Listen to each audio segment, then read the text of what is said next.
with the 24-hour news cycle, it's the flash of the day, but nobody ever connects the dots and says, hey, this is the strategy, this is what's working, okay, this is the execution of the Chinese Communist Party in this industry sector, and so on. I mean, we all hear about Huawei and 5G and so on, but we forget where Huawei came from. Huawei was born out of theft from Northern Telecom. Northern Telecom, or Nortel. Nortel, yeah. Correct. Nortel was the largest company in 2000. It was the largest company in Canada. It was worth $30 billion. It was the largest employer in Canada, the oldest company in Canada, the big AT&T of Canada. In 2000, the Chinese Communist Party got into the network through the Chinese military, and the company executives did not take it seriously. The IT director was running up and down the hallways with his hair on fire, and they're like, calm down, and so on. Well, fast forward, by 2008, you had a $30 billion company in Canada and a zero revenue company in China that nobody ever heard of. After 2008, no more employees, complete bankruptcy with Nortel, and now you have a $30 billion company in China called Huawei. Just how has the Chinese Communist Party used unconventional tactics to wage war on the US for the past several decades? And why did almost nobody notice? What is asymmetric hybrid warfare? And how is it central to the Chinese Communist Party's strategy of attack on the West? And how can companies, universities, and governments effectively protect their innovation against this assault?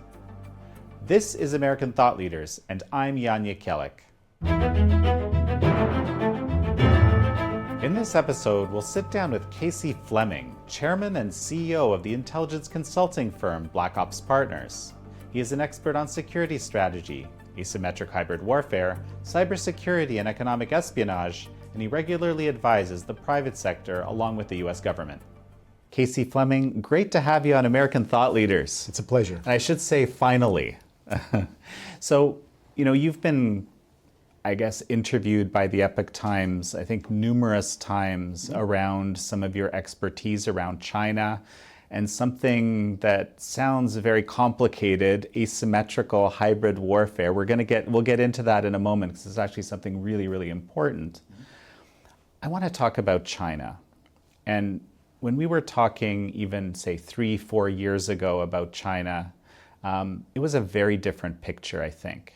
And how about you tell us how things have changed? I think the country, the government has woken up to the fact of just how serious the threat is, the threat from China. And before it was kind of, we were looking at it as one-off instances. It was kind of amusing at the time, and nobody really connected the dots. And I think what you've seen now is a groundswell. The government is all in on this China threat.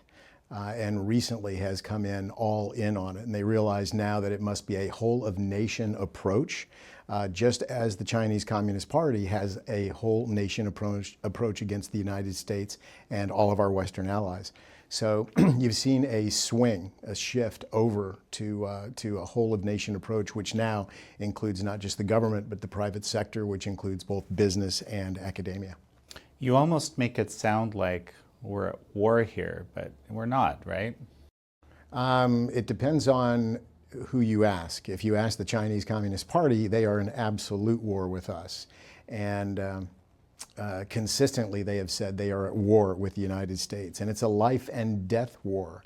To them, it's a life and death war. To the United States, we're not used to that. We're not used to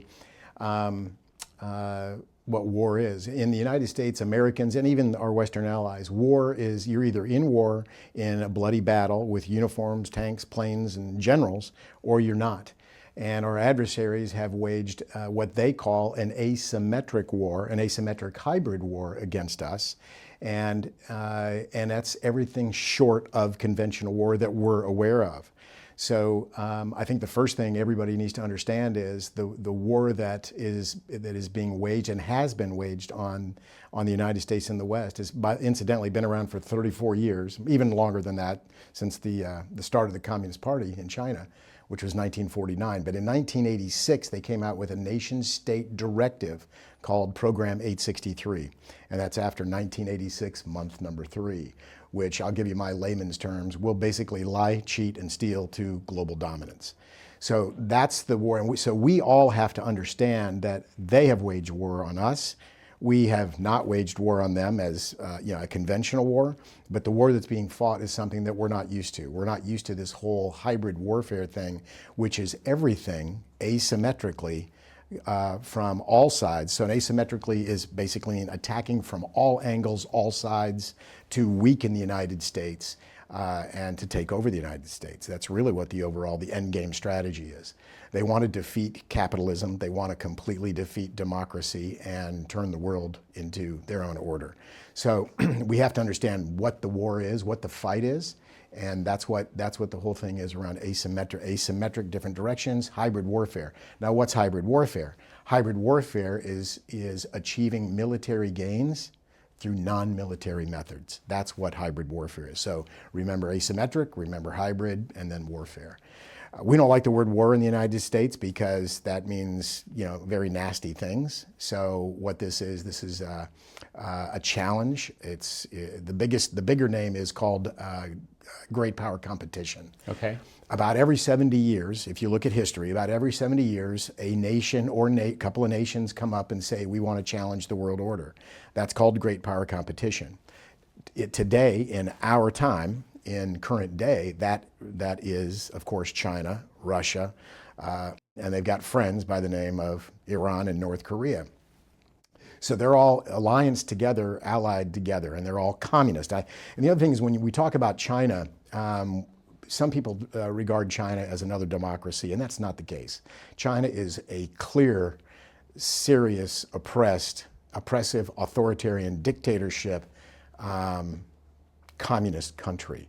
So there aren't two Chinas. There's one China, and it's a communist-driven country with a command and control with a straight line through the country. So we have to understand that as Americans and our Western allies. We have to understand that, and if we're doing business in China, whether we put a plant, a laboratory, a development center, we're selling into China, we're buying Chinese products, we're partnering with the Chinese Communist Party, and that's absolutely the truth if anybody does any type of research or studies into what this is. So it is what it is, and what's refreshing is our government, and I met with senior leaders yesterday of our government, and they underscore the seriousness of this. It's an existential threat to the United States because the Chinese Communist Party wants to, weaken us through our economy, which is where our strength is.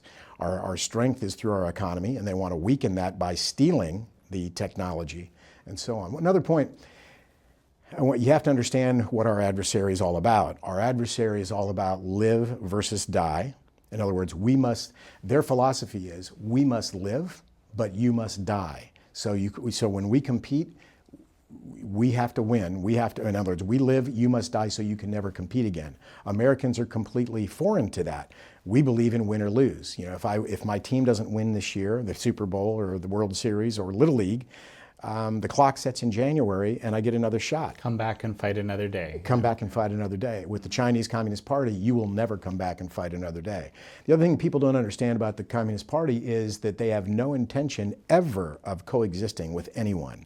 They want to absolutely dominate and control the global universe as we know it today. And teachings inside of China through the Chinese Communist Party is that we've basically owned the globe, the world, for 2,000 years, and we are going to rightfully own the world back again. And it's on their date is the 100-year anniversary of the Chinese Communist Party, which is 1949, and 100 years is, of course, 2049. So you have to understand your adversary. So are we at war? Not necessarily, but our adversary is certainly at war with us. And if you're at war with an adversary, you have to know your adversary intimately, and that's where we focus, and we communicate and raise the awareness accordingly. Right. So would you say this is primarily an economic war? Because it's been described as what's happened recently with the tariffs and so forth as a trade war. Is it primarily been a trade war or economic war? The answer is, your operative word was primary, and the answer is yes. So the primary focus is the economy and defeating the U.S. economy. And to do that, it's through financing, through banking, through stealing intellectual property from every company, whether you're doing business in China or not, if you have intellectual property, and of course you do because that's what you sell to make a profit, then you are targeted by the Chinese Communist Party. And all that has to offer, that means the military, all the operatives, all the citizens that they control, and so on. So yes, it's economic, but there are over 100 different methods of asymmetric warfare. Drug warfare, they're behind fentanyl to weaken America. So you can, your family, your cousins can order fentanyl and have it in your mailbox in 3 weeks directly coming from China. So there's drug warfare, there's propaganda warfare, religious warfare, all these type of things. So we do reports on that quite a bit, but there are, typically we have a chart, a slide that's about over 40 of the main. Cyber warfare is a key vector, but it's not the be-all and end-all. Our companies are all focused on cyber, thinking that's where the focus needs to be, and there does need to be focus on that. And I'm certainly saying, don't take your foot off the pedal on that.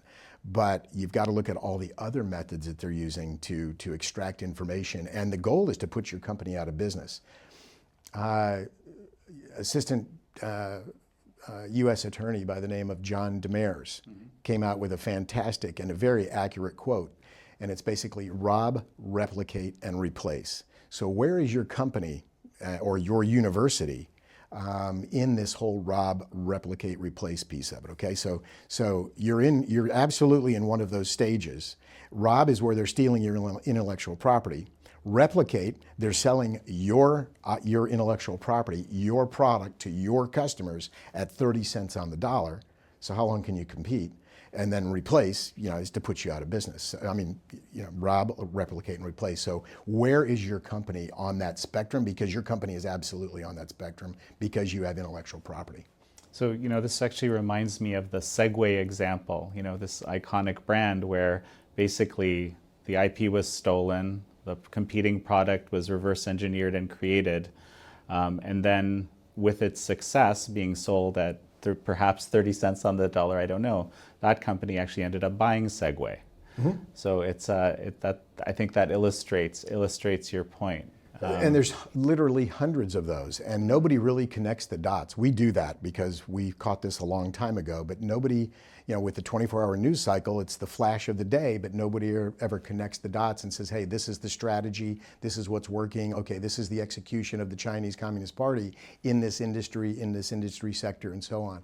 I mean, we all hear about Huawei and 5G and so on, but we forget where Huawei came from. Huawei was born out of theft from Northern Telecom. Northern Telecom. Or Nortel. Nortel, yeah. Correct. Nortel was the largest company in 2000. It was the largest company in Canada. It was worth $30 billion. It was the largest employer in Canada, the oldest company in Canada, the big AT&T of Canada. In 2000, the Chinese Communist Party got into the network through the Chinese military, and the company executives did not take it seriously. The IT director was running up and down the hallways with his hair on fire, and they're like, calm down, and so on. Well, fast forward, by 2008, you had a $30 billion company in Canada and a zero revenue company in China that nobody ever heard of. After 2008, no more employees, complete bankruptcy with Nortel, and now you have a $30 billion company in China called Huawei. Today, Huawei's about a $110 billion company that has plenty of money to basically offer, you want to get into 5G, we will pay for all of your equipment. There's no startup costs. We'll just lease the equipment to you moving on because they've got the cash that is derived from selling products to Americans and the Western allies. So that is another perfect example. Another one is American Superconductor. It's a windmill company, windmill energy company. Best of breed, fantastic windmills, and the technology came down to the code, the source code that was inside these computer chips running these windmills. So China ordered $1 billion worth of windmills in their backlog, their pipeline of backlog of product to be manufactured and shipped to China. They took the first 100 million and then they realized, we're done. We've reversed engineered the hardware on this thing, but we need the software. And they figured out that there was one of 7 people in the world that had the software. So they spent 28,500 euros on women and alcohol and bars, and was able to get the source code and the chip away from I think a 29-year-old system engineering manager in Austria. And so once they had that technology, the source code to run those windmills, they canceled $900 million from this moderately sized company. So their stock went from $45 a share to $4.50 overnight, basically over a 90-day period.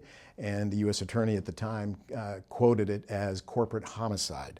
So this is what's happening in every industry. And it's rob, replicate, and replace. And there's literally hundreds of those examples. Another one is a very large microchip or microprocessing company where they stole 50% of the IP. They absolutely extracted 50% of the heart and soul and the future of the company. The Department of Justice got involved, the FBI got involved, and so on, but those secrets are gone. And it's not a good day when the FBI knocks on your door. Typically, your secrets are in the wind and they're not going to come back. So we've reported a lot on this, how the Chinese military works with the hackers, works with the universities, and then works with industry in this kind of circle. Now, you mentioned that America is committed to a whole of country approach. Mm-hmm. That's very new, because what we know is that China very much has a whole of country approach through the command and control system of the Chinese Communist Party. Absolutely. Right? But it's a little difficult to imagine a whole of country here in America right now, at least to me. How's this working? It is, because our government is typically fragmented and separate, because private sector kind of keeps government at arm's length. Government kind of keeps private sector at arm's length.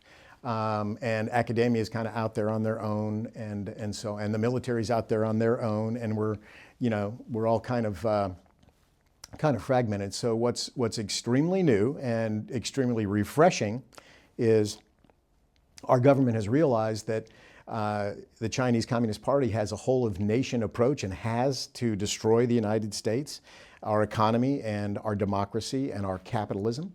And the only answer back is the same whole of nation approach. And the only time I can actually remember a period like that in the United States was World War II. So we're at a World War II juncture now where the government absolutely wants to work and desires to work with the private sector, again, which includes both industry, business, and academia, and where we're all working singly in the same mission to combat and to defend against these threats. And again, it's not just economic espionage and stealing IP. It's drug warfare, religious warfare, all these type of things. And you can find this information there. You can Google my company, Black Ops, and my name, and we have a slide on that. It's what I call the money slide. It's basically the Chinese Communist Party strategy, and it's the asymmetric strategy against the United States and the West. And Russia plays in about 6 or 7 of those. Information warfare, which is also known as cognitive warfare. That's what we're all dealing with now, with the fake news and the deep fakes and the videos. And trying to sway public opinion. If you control the mind, you control the country. And so we all have to be aware of this information, this cognitive warfare that's going on. So it's a serious time. We as Americans and the West and the rest of the world have really enjoyed a pretty good run and a pretty good economy. And we have serious adversaries that want to take that away and make it their own, to a world of oppression, a world of misdeeds, and something that we find very distasteful with the runnings and the history of the Chinese Communist Party. So it's kind of, in my opinion, it's kind of good versus evil, which is what's happening now today. And again, what's refreshing is our government at the very high levels says enough is enough. We're not going to allow you to steal our innovation and our industry and our economy, and we're going to defend that very, very significantly. So it's kind of a unique time. I know we've been trying to get together for several months and do this interview, but it's kind of appropriate because just very, very recently, this sea change has happened with our country, where we are all on the same team, and to me, that's very exciting.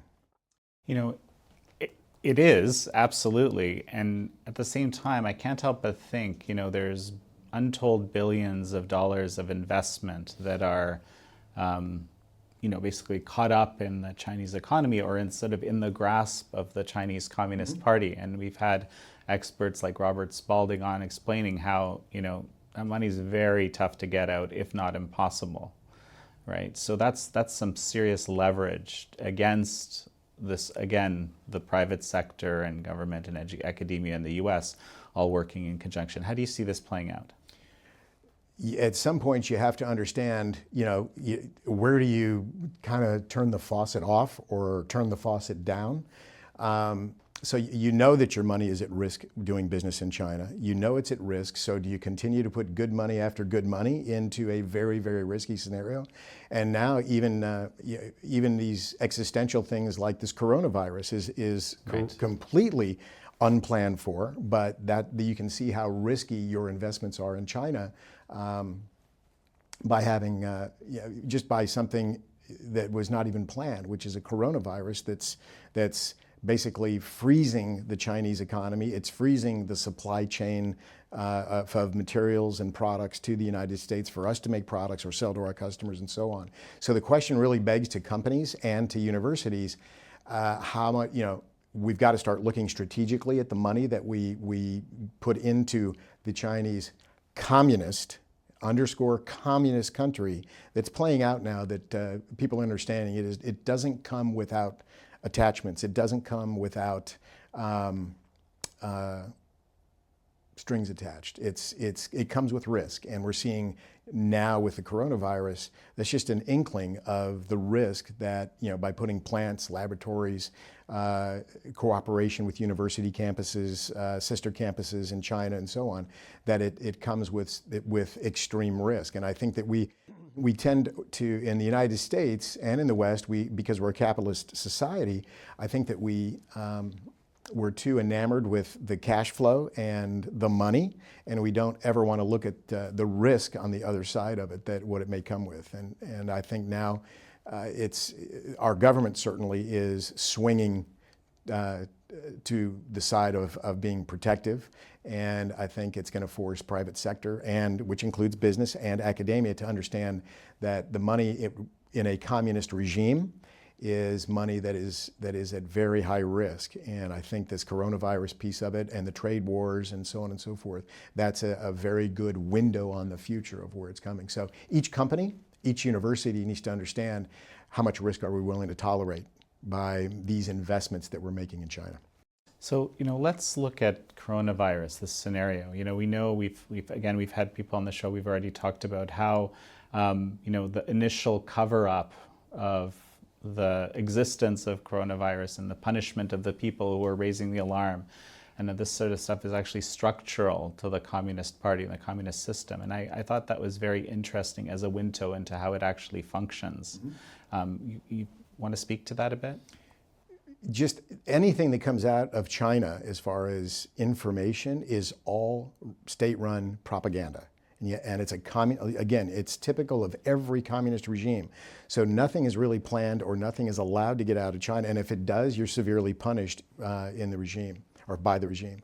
So you have to understand everything that's coming out of China as far as any type of information has to be the party line. And if it gets out through other methods, through the people, then those people are severely punished. So they're I think what you're going to find out, I think the truth is going to come out probably a year from now of really what truly happened, and, you know, what the origins are and what the cover-ups have been and so on. Even recently, the government, the Chinese Communist Party has said that, you know, we kind of did not react quick enough, and so they're actually falling on their sword a little bit because this thing has become pretty serious on a countrywide basis.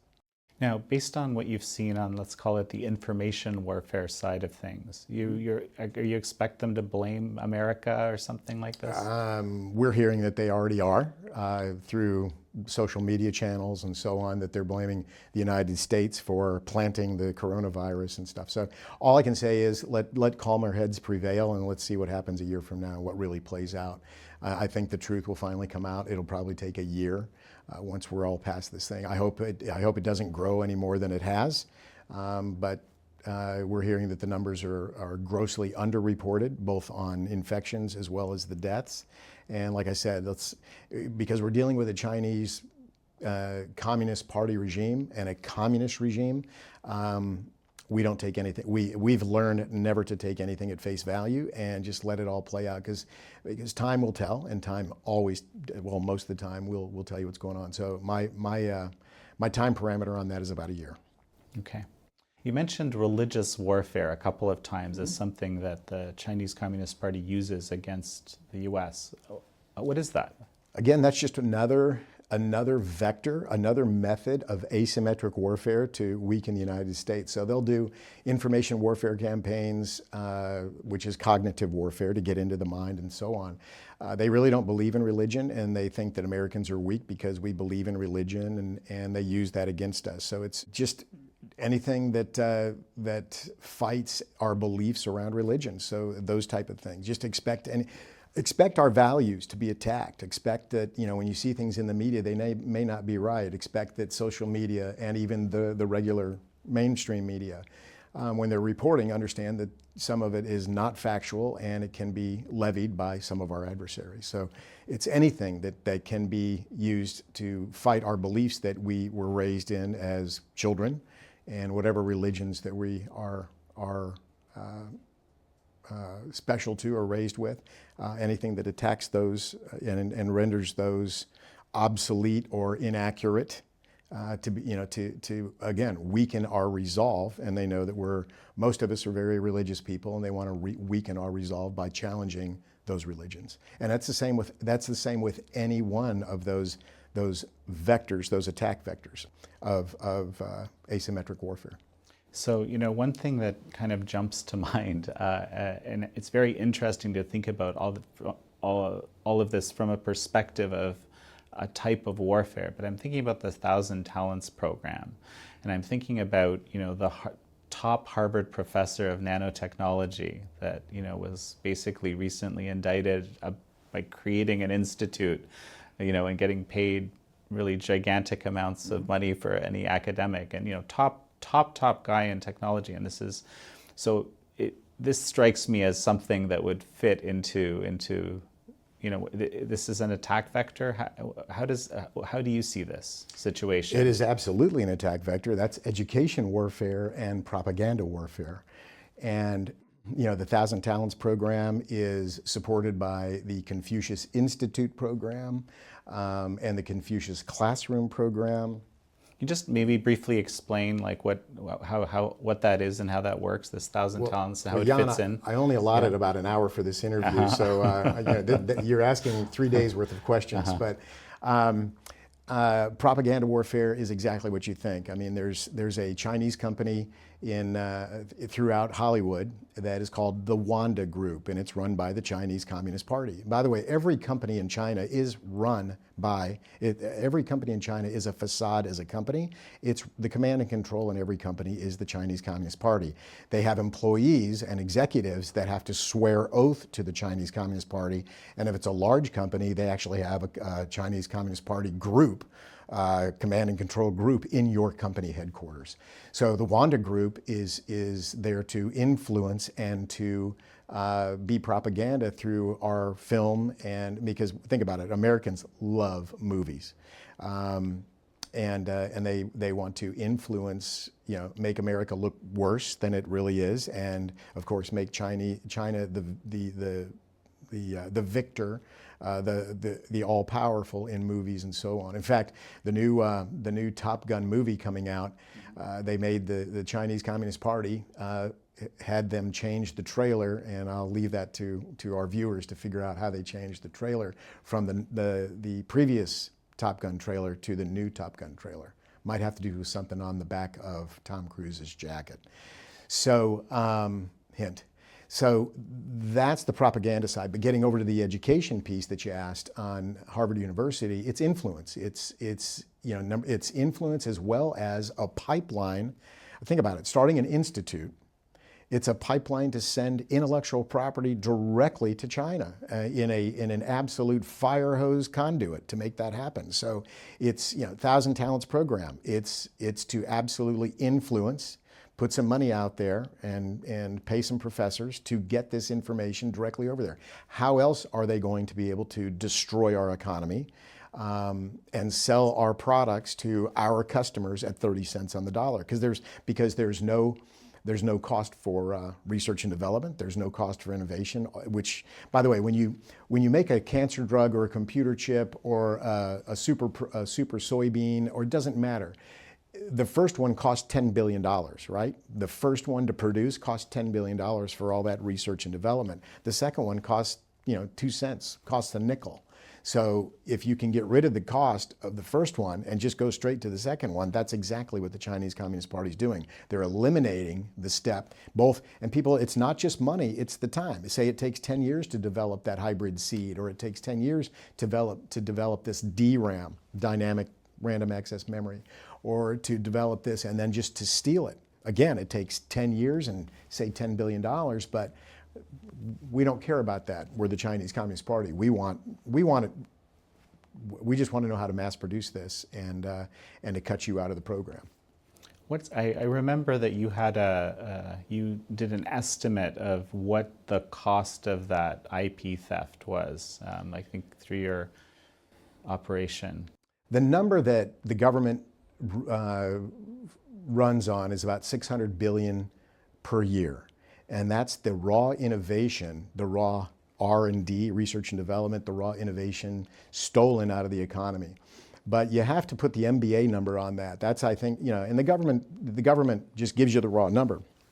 But if you're a business executive, a CEO, board of director, that computer chip or that hybrid seed or that cancer drug, or you name it, whatever it is, that engine in a car or that fuel system in a car or that battery or that whatever, that technology was meant to power your company for 7 to 10 years. Okay, so that investment, I made a $3 billion investment in a cancer drug, and that was meant to power my company for anywhere from 7 to 10 years in revenue, profit, and jobs. Well, you have to put that, you have to figure that number into the 600 billion each year. So I say that the number is certainly 600 billion, but you have to factor that into the actual value of that technology in our economy and to each and every company that is losing that intellectual property. So, I mean, for just rough math's sake, if you say 10 years worth of value, and a rough order of math, it's 10 years worth of value on 600 billion is $6 trillion. Now you're talking, which is taken each and every year out of the US economy. Maybe it's not $6 trillion, maybe it's somewhere between 600 billion and 6 trillion. Pick the number that you want that fits, but it is catastrophic if it goes on cumulative over time to the US economy. So, it affects every company. I don't care if you're I don't care if you're a distributor or whatever. If you've got competing products coming from China for 30 cents on the dollar, it's very difficult to stay in business that way, especially when you have to pay for new products, new innovation to power your company for the next 5 years and the next 5 years and the next 5 years, and have the rug pulled out from underneath you. And remember, from a very aggressive and insidious adversary who absolutely is in this for the long haul, and it's a life and death fight by our adversary. It's no different than World War II, and I think everybody's waking up to that fact now. And I think that people don't understand how they think that it might be at DEFCON 1 level. Okay. How do you measure this? Well, Casey, I get asked this, Casey, where is it on a scale of 1 to 10? And I think people are expecting the answer to be, it's probably a 1 or 2. It's not. If you understand, if you look at what we see, and we have an intelligence group, and we work with expatriates coming back from China and Hong Kong and Taiwan and Russia and so on. And when you add all this stuff up, and we also have a very robust intelligence network, when you add all this up, it is not a 1 or a 2 on a scale of 10. On a scale of 10, it's about an 8.5 or a 9, and And we have to understand that as leaders, senior leaders of companies, and we have to understand that as senior leaders of academia, because that's where all of our innovation is developed and transferred. And by the way, our adversaries have transfer organizations, technology transfer institutes. So when they steal the innovation, it goes into a technology transfer institute, and they extract out how much of this can be commercial to kill the U.S. economy and grow our Chinese economy, and what are the military applications. So it's stripped how it can be used both commercially as well as military. So it's an absolute professional network. I mean, it's a very sophisticated network that they have to extract information, innovation from the West. And by the way, this is not just the United States. Is it an 8.5 in the United States? Absolutely. Is it just as bad for Germany and France and Italy and the UK and Australia and Canada? Absolutely. So, aside from doing, you do this advisory work with the Department of Justice, the White House and so forth, you also do advisory work in the private sector. Mm-hmm.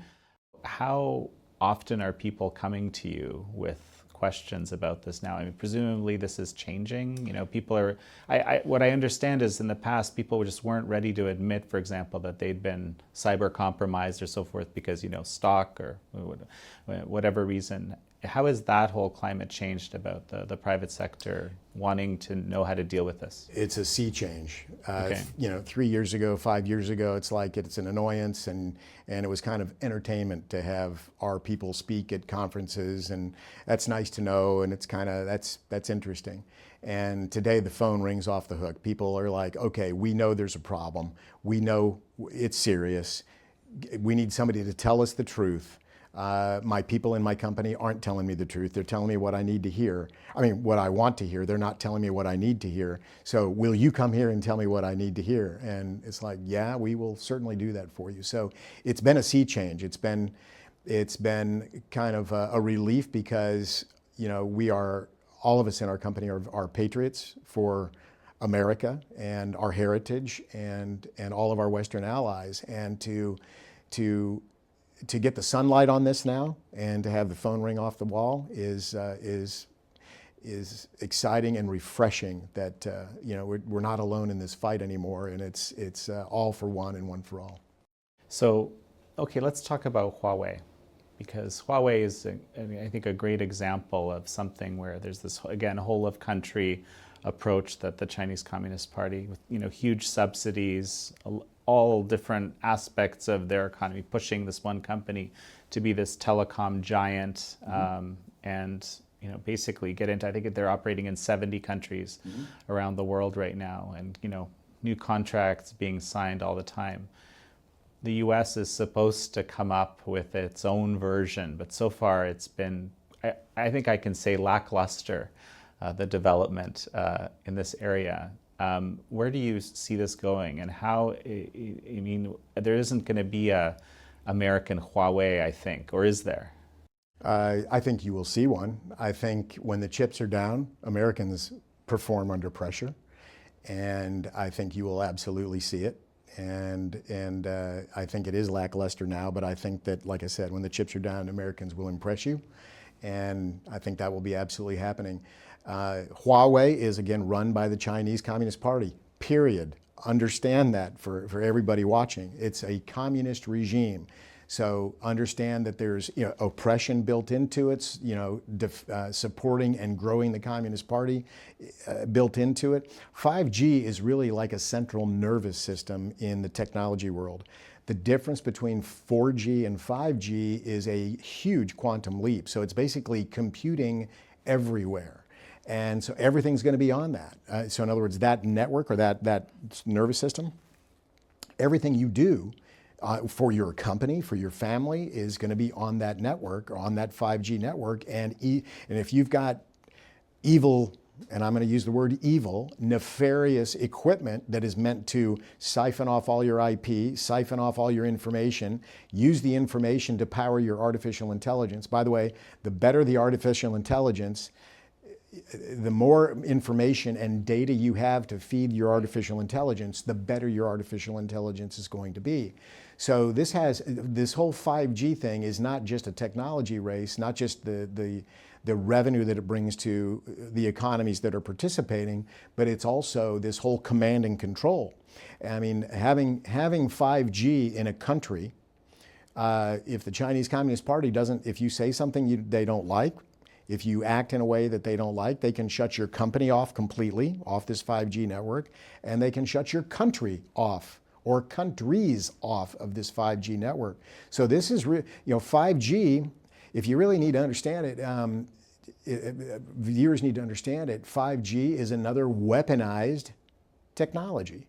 And that's why Americans, our American government, and we are vehemently opposed to nefarious intentions and nefarious companies having a foothold in the 5G network. So right now, the UK is, I think it's more than flirting. I think there's been some decisions, at least preliminary decisions made that some aspects of the network will be run, and which of course are accompanied by assurances that of course, no, we can't, of course Huawei isn't going to be beholden to the Communist Party. We'll follow the rules in your country, UK. We will, of course there won't be any sort of systems like, let's say, of the surveillance that we utilize back home for you because we follow your rules.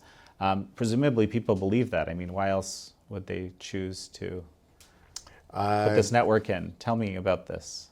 To your point, they believe it, which if you ever studied and know anything about the Chinese Communist Party or any communist regime, you need to understand it's plausible deniability, it's stealth, and it's fake left and go right kind of a deal. So they cannot be trusted. I think that's part of it. The other thing is I think financially there might be some financial gains with it as well. Well, it's super cheap. It's just been massively subsidized, basically. Right? But understand that same thing. Remember the money thing we talked about? It comes with its risk. The money comes with risk. So what's your risk tolerance for the money that you're receiving from Huawei to put in a 5G network in the UK? I do not speak for the US government, but it would be very difficult for me if I were to be in the government or in the government intelligence community to share any information with our staunch ally, which is the British government. So it would be very difficult to share information with them if they're going to be putting it on a 5G network that goes straight to the Chinese Communist Party. When we were speaking offline, you were talking about speaking with a very high-level official that will remain nameless. About how important it is to get the private sector deeply involved in this, kind of emergence, all-of-nation approach. Can you speak to that a little bit? The government understands that the private sector is in charge of their own destiny, and the private sector is the economy. And the private sector and the economy fund our national security. So the government can't tell the private sector what to do, so the private sector has to kind of fix themselves on this thing. And what the private sector needs to understand, each individual company and each individual university needs to understand their business environment, their academic environment has shifted. Their adversary has shifted their environment for them. What that means is it's foundationed on this whole asymmetric warfare, or hybrid warfare for short. That's the new operating world, operating environment that they're in. So they have to understand, they have to move to this environment to survive as a company. If your adversary is out there, I mean, think about it, a nation state and all of their resources and their command and control is a straight line, is after your intellectual property. I think you're gonna act a little bit differently. So you need to have a security culture in your company. We used to have sexual harassment training in the 80s. We had diversity training in the 90s. We've got to have security training, not just cybersecurity. And by the way, cybersecurity is just one vector, an important vector, a critical vector, but only one. You've got the insider threat, you've got other spy issues, you've got, 1,000 talents programs in universities, all these different ways to extract the corporate jewels, the jewels of our economy and our country, and to ship them straight back to an aggressive evil nation state. So companies and universities need to understand this. They're operating in a new environment that under rules they're not familiar with. And it's all based on Asian martial arts theory, and a hybrid warfare type of thing. So corporate strategies at the strategic layer must be remolded and recast on top of this hybrid warfare platform that has been thrust upon them by the Chinese Communist Party and to a lesser degree Russia and the other cast of characters as well. So, and the same thing with universities. You have to cast your university strategy, your 1-year plan, your 5-year plan, and 20-year plan in this new environment. It's not a new environment to the Chinese Communist Party. It's been around since 1986. But to companies, private sector, academia, it's new to them. So their strategies must be recast on top of this hybrid warfare platform. There are going to be winners and there are going to be losers. When you lose your technology, you lose your IP, you're done. There's no question. You're done. You'll go by the way of Nortel, American Superconductor, or you'll be a shadow of yourself of what you were before. And there's just hundreds of other companies that we track that nobody else tracks. So the message is that's the number one message. So where do we go from here? Companies need to understand, protect your IP at all costs. And by the way, this war that the Chinese Communist Party has declared on us, and we look at it as a challenge, but what's refreshing is it's a whole of nation approach from the United States standpoint, and that's what gets me tremendously excited. And the last time I mentioned earlier in our interview is that the last time that this happened is World War II. So I'm excited that we are actually moving forward on it. So we can win this challenge, and in the Communist Party side, their war against us.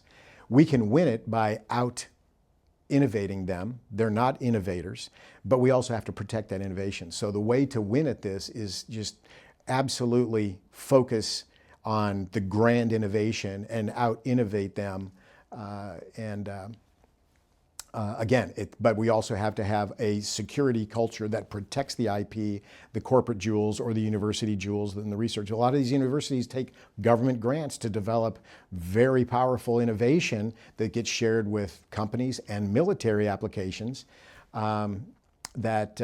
that we've absolutely got to protect at all costs. We've got to vet people who have access to it. We've got to lock down access to it. We have to expect to be attacked, both insider threat through even conventional people that look just like you and I that are turned spies because we're being blackmailed, and as well as the cyber community as well. So we've got to lift our heads out of the cyber world and understand that this problem is a bigger problem. It's not just cyber. Another point I'd like to make to you is one of the fallacies that we're in right now in the United States and the West is the way we view cybersecurity. Cybersecurity, let me start with IT, right, information technology. Back in the day, IT was basically thrown over the fence at the geeks, right? And I liken it to the plumbing of a company. It keeps a company running and so on. And so the C-levels and the CEO and the board just flip it over to the fence, to the geeks, and that's IT, and they keep everything running. No problem. We don't understand it, but they do, so that's cool. We got people for that. And then cybersecurity came along. It's like, well, that sounds kind of like IT. That's okay, let's throw that over the fence to the geeks. So cybersecurity was just a box on top of the IT. So that's been at the tactical layer in the organization, okay? So there's 3 levels of strategy in every organization. You got the tactical layer, on top of that you've got the operational, and on top of that you've got the strategic layer. Our adversaries, by the fact that they attack us and have issued hybrid warfare against us, asymmetric, if you want to go there too, they operate at the strategic layer. So we are mismatched in our response back to our adversary. So their war is waged at the strategic layer against every company, every university, and our government. So we've got to migrate. So there's several things that universities as well as every company need to do. They need to move cybersecurity and their strategy, their whole security strategy, up to the strategic layer in the organization. That's number one. They have to create a security culture. We have a culture of sexual harassment training. We have a culture, and by the way, that never took off in the past until we assigned it to the CEO. And the same thing with diversity training. Never took off until we assigned it to the CEO. security training. And inside of security is hybrid warfare, it's insider threat, it's cybersecurity. Cybersecurity isn't all security. Cybersecurity, again, is just a single vector. So it has to be an overall security culture in your organization, in your university, and in your company. And one other point, a key point here also, not just your company, your supply chain. Your supply chain is also of huge vulnerability for your company and a very, very big weak link. I think the number is like 60% of the breaches happen through the supply chain. So you have to really, buddy up to your suppliers and give them some tough love and some Dutch uncle advice and say, if you're going to handle our IP or if you're going to handle our company, this is what we expect you to abide by, and you will be held accountable. So those are the things, the whole global business and academic environment is now on a hybrid warfare platform. It's been thrust upon us. You don't have a choice. That's where you're playing. If you don't adapt and change immediately and get a strategy and put your strategy, your corporate or university strategy, and recast it on top of an asymmetric hybrid warfare platform, you will fail and you will lose. And this is something that's fairly urgent. I'm a realist. I'm not a tinfoil hat guy. I'm not a conspiracy theorist. I've never read a Tom Clancy novel. When you look at the intelligence that we look at, and I see day after day, year after year, for as long as I've been doing this, I remember when I first started in this business, in this intelligence piece of it against the Chinese Communist Party and the Russian FSB and so on. I'm like, no way, this isn't happening. No way, this is sci-fi channel stuff, and there's no way this is happening. So after a month, it's like keeps happening. After 2 months, it keeps happening. So I will admit, my learning curve was flat on this thing, and then all of a sudden, it hockey sticked all the way up. And now, after a couple of years, it's like, okay, what are they doing next? That's not surprising. And now it's like, well, that's expected, and that's expected. So every person's going to go through a learning curve on this. It's going to start in kind of like the phases of death, denial, and then mourning, and then all the different things. So it's going to be denial. Everybody's going to say this is baloney. So there's denial, and then you're going to realize that all this stuff's happening. But I think having the U.S. government behind this now, saying that it has to be an whole of nation approach, and it has to be driven by the private sector, I think that'll help people with the early part of acceptance on this and the denial piece of it. It is absolutely as serious. It is the existential threat. FBI director says that it's the largest and the most significant threat to the future of the United States. And you would never hear that coming out of the FBI 5 years ago or in the history of the FBI.